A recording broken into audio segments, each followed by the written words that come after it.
In this video, I'll show you how to put your business on Uber Eats.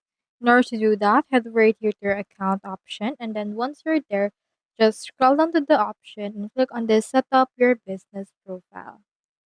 Now, in here, you can see this Unlock Ride and Meal Perks with Uber per Business. So you can have or put in here a PIN code, or you can just click on this Get Started if you're new here.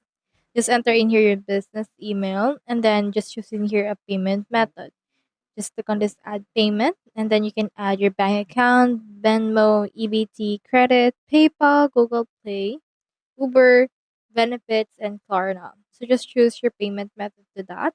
So for example, if you choose in here the bank account, it will show you up this new page that will ask you to actually input right here your bank and agree in this one. So you just need to connect those two together and you should be able to put your business onto the business front of Uber Eats. So that's all there is today, and I hope this video helped you out.